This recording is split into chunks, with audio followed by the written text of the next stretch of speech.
है। क्राइम को कंट्रोल करना पुलिस का काम है। 90% अबव जो नेता लोग हैं, सबसे करप्ट, सबसे क्रिमिनल तो वही लोग हैं। बताइए। नालंदा में जिस प्रकार से महिला के साथ जो दरिंदों ने गैंगरेप करने का जो प्रयास किया है, ये पूरे देश को झकझोर कर रख दिया। देखिए, मेरे से बातचीत करने के लिए पटना हाई कोर्ट के अधिवक्ता बबलू जी हैं। खास बातचीत होगा इस पे। स्वागत है सर। आपका भी बहुत बहुत शुक्रिया। देखिए, पूरे देश में जो माहौल है जी और जहाँ जहाँ बीजेपी की सरकार है, महिलाएं, नौजवान, व्यापारी या जो भी लोग हैं, उनको थ्रेट मिल रहा है, उनके साथ गलत हो रहा है, वो सुरक्षित नहीं है। और मैं समझता हूँ कि ये कितनी हैवानियत भरी घटना है। और ये समझ लीजिए कि सिमिलर टू मणिपुर में जो घटना हुआ था कि मणिपुर में महिलाओं को जो है कि निर्वस्त्र कर उनको घुमाया गया, उनको दौड़ाया गया, उनके साथ ब्रूटल रेप हुए, उनके साथ दरिंदगी हुई। और वही घटना जो है कि बिहार में दोहराया गया है। और ऐसा नहीं है कि ये पहली घटना बिहार में है। रोज़ कोई ना कोई घटना जो है कि महिलाओं पे होती है, चाहे रेप से जुड़ा घटना हो, चाहे उनके साथ मारपीट हो, टॉर्चर हो, और तमाम तरह के जो भी है कि सारी जो घटनाएं हैं कि वो होती रहती है। तो ये तो मुझे लगता है कि ये लॉ एंड ऑर्डर पे सवाल खड़ा करता है कि प्रशासन कहाँ थी, है ना? प्रशासन क्या करे थी, क्योंकि ये घटना बहुत देर तक चला है जी। और सारे मीडिया पर ये सारे चीज़ें सोशल मीडिया पे अभी चर्चा रन में कर है। रहा था, चल रहा था, अब लाइव चल रहा था। हम्म। उसके बावजूद भी है कि पुलिस वहाँ पे नहीं पहुँचती है, पुलिस कार्रवाई नहीं करती है। तो आप समझिए कि लॉ एंड ऑर्डर है कि बुरी तरह से बिहार में ध्वस्त हो चुका है।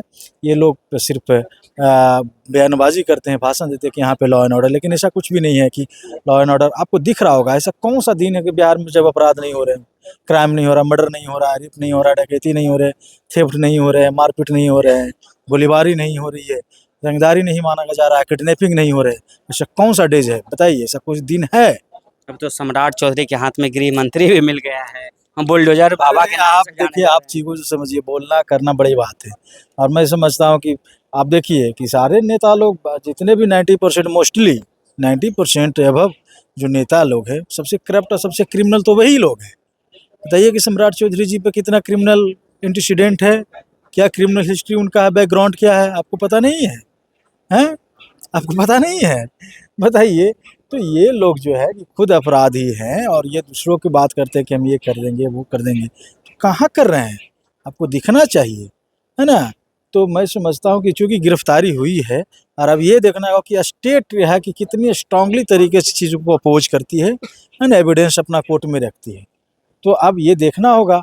अब ये तो स्टेट पे डिपेंड करता है कि स्टेट क्या करती है, इसमें स्टेट का क्या रोल होता है। सर, एक बात का जो है काफ़ी चर्चा में है कि जिस प्रकार से सीएम नीतीश कुमार ने जब एमएलसी पद का इस्तीफा दिया, इस्तीफा देते ही जो है एक महिला के साथ जिस प्रकार से घटना हुआ, आप भी देख रहे हैं, क्या लग रहा है नीतीश कुमार के जाने के बाद महिला मुझे आप बताइए कि नीट का जो छात्रा था उसको न्याय मिला? तो आप फिर आप बात कर रहे हैं। जब किसी एक घटना में किसी को न्याय नहीं मिलता है तो फिर सिमिलर टू जो दूसरे जो घटना अनदर जो घटना है उसमें आप कैसे न्याय की उम्मीद करते हैं? ये प्रशासन से, इस प्रशासन से है। मणिपुर में क्या हुआ आपको नहीं पता है? यूपी में क्या हो रहा है आपको नहीं पता है? मध्य प्रदेश में क्या हो रहा है आपको नहीं पता है? तो फिर बिहार में आप उसी सरकार से क्यों उम्मीद करते हैं? लॉ एंड ऑर्डर पूरी तरह से कोलैप्स कर चुका है, इसमें कोई कहीं से कुछ भी नहीं है। सर, इस पे क्या मतलब कि अभी संवैधानिक तरीके से क्या एक्शन होना चाहिए? संवैधानिक तरीके से तो पुलिस का काम है, क्राइम को कंट्रोल करना पुलिस का काम है, अरेस्ट करना पुलिस का काम है। और पुलिस तो अरेस्ट की है, लेकिन अब ये देखना होगा कि पुलिस कितने फेयर तरीके से इन्वेस्टिगेशन करती है मामले को, है ना? कितनी स्ट्रॉन्ग एविडेंस है कि कलेक्ट करती है ना? तभी ना क्योंकि कोर्ट में अगर थोड़ा सा भी लैक रहा एविडेंस, है ना, तो लैक ऑफ एविडेंस में यहाँ से थोड़ा रिलीज हो जाएगा, यहाँ से उनको बेल मिल जाएगा, उसको बेल मिल जाएगा।